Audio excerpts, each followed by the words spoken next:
15 साल बाद एनडीए में शामिल हो सकती है बीजेडी। नवीन पटनायक की पार्टी के उपाध्यक्ष बोले, अलायंस पर चर्चा जारी। भाजपा बोली, आला कमान फैसला करेगी। लोकसभा चुनाव 2024 से पहले नीतीश कुमार की जेडीयू के बाद अब ओडिशा की बीजू जनता दल बीजेडी भी एनडीए में शामिल हो सकती है। बुधवार यानी 6 मार्च को भुवनेश्वर में बीजेडी के मुख्यमंत्री नवीन पटनायक के घर नवीन निवास में चुनाव को लेकर लंबी मीटिंग हुई।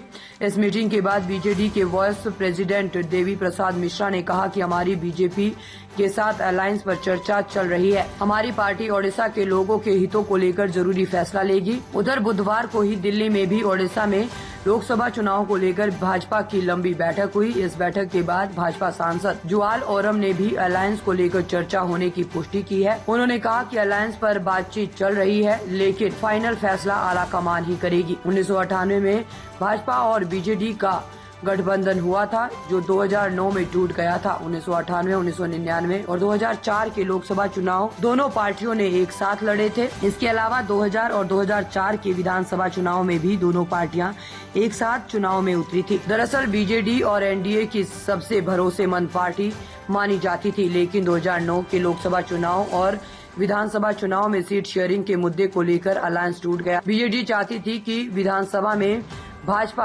163 सीटों में से 40 पर चुनाव, जबकि भाजपा 63 सीटों पर उम्मीदवार उतारना चाहती थी। तो वहीं लोकसभा के लिए भी बीजेडी भाजपा को 21 में से 6 सीटें देना चाहती थी, जबकि भाजपा 9 सीटें चाहती थी। गठबंधन के टूटने के बाद भाजपा नेता सुषमा स्वराज ने कहा था कि नवीन पटनायक को ये गठबंधन तोड़ना काफी भारी पड़ेगा।